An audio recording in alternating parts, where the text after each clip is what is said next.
Highest views ng It Showtime at Eat Bulaga, 100,000 ang pagitan. Yan ang pag-uusapan natin patungkol sa dalawang pananghaliang programa dito sa bansa. Pero bago yan, at bago natin umpisahan ang continuation ng online viewership nila kahapong episode, ay humihiling ako na pakasubscribe ang aking YouTube channel. Pakilike and share na din po mga kaparokya para mas dumami pa po ang makapanood ng content natin. Maraming salamat po sa inyo mga kaparokya.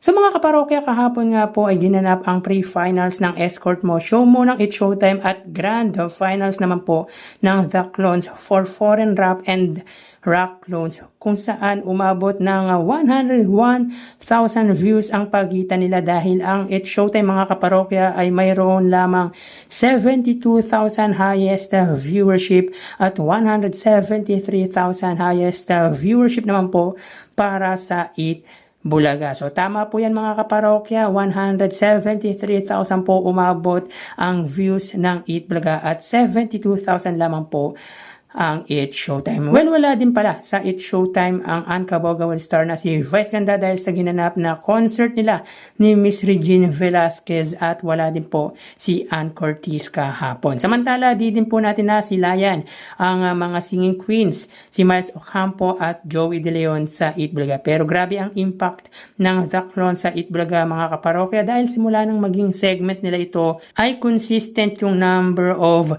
views nito na hindi bababa sa 100,000 ang main YouTube channel.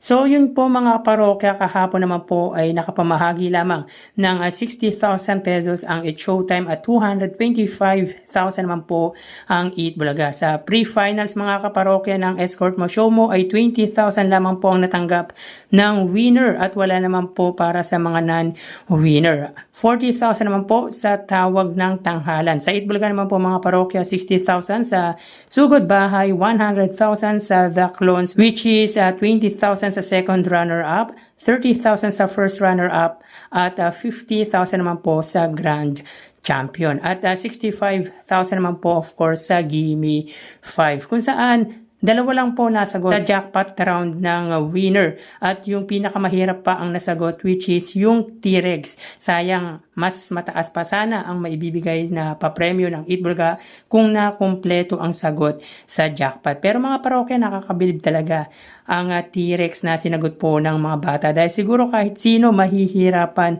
na masagot ito. Pagdating naman po sa ads count mga kaparokya, ang It Showtime ay may 4 gap with total of 172 TV ads at 31 TV ads naman po sa Eat Bulaga with total of 5 gaps. Mataas na po yan mga kaparokya, unlike last Thursday na umabot lamang po sila ng 20 TV ads. So yan po ang nangyari sa dalawang pananghaliang programa kahapon. So tara ating alamin ang continuation ng online viewership ng dalawang noontime shows. Para sa Eat Bulaga under TVJ Facebook page na may 3.4 million followers at sa It Showtime naman po na may 19 million followers. So sa oras na 2:04 PM, ang Showtime po ay may kasalukuyang segment na tawag ng tanghalan. Samantalang ang Eat Bulaga naman po mga parokya, sila po ay may segment na Gimme 5. So hanapin po muna natin ang live ng dalawang noontime program. So dito mga kaparokya, ang It Showtime ay may 1,600 viewers samantalang hindi pa po natin makita ang live ng Eat Bulaga. So wait lang po tayo mga kaparokya ng konting sandali.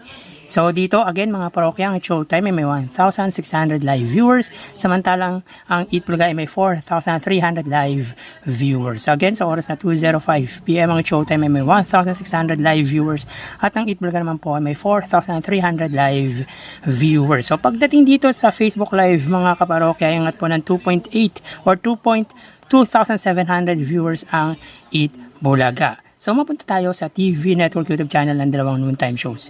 Para po sa It Showtime, under po yan sa GMA Network YouTube channel na may 39.6 million subscribers at sa Eat Bulaga naman po under TV5 YouTube channel. So wait lang po tayo mga parokya, na may kasalukuyang subscribers na 2.56 million subscribers. So sa oras na 2:05 PM, ang Showtime under GMA ay may 21,000 viewers at ang Eat Bulaga under TV5 naman po ay may 34,000 live viewers.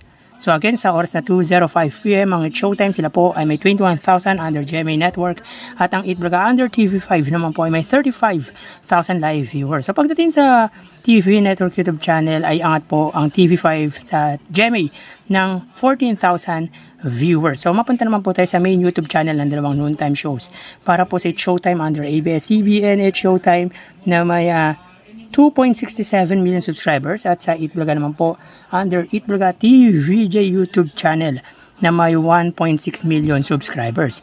So sa oras na 2:06 PM ang It's Showtime ay may 55,000 viewers. Ang Eat Bulaga naman po, sila po ay may 158,000 live viewers. So again, sa oras na 2:06 PM ang It's Showtime ay may 55,000 live viewers at ang Eat Bulaga naman po ay may 158,000 live viewers. So pagdating sa main YouTube channel ng dalawang noontime shows ay landslide po ang inabot ng Eat Showtime sa Eat Bulaga at lamang po ng 103,000 views ang nasabing noontime show ng Legendary Trio. So bali ang total na nakuha ng dalawang noontime shows ay mga kaparokya, bali ang total na nakuha ng dalawang noontime shows para po sa Eat Showtime ay 77,000 viewers at ang Eat Bulaga ay 197,000 total viewers. So again, ang Eat Showtime ay may 77,000 live viewers at ang Eat Bulaga ay 197,000 total live viewers. So dito ay 120,000 po ang iniangat ng Eat Bulaga against sa Eat Showtime pagdating sa online viewership sa oras na 2:08 PM. So again, ang It's Showtime po ay segment Tawag ng Tanghalan at ang Eat Bulaga ay Gimme 5. So yan po lumalabas sa kanilang online viewership as of 2:08 PM. So magpapaalam na po ako sa inyo mga parokya, magsingat po tayo. Thank you and God bless.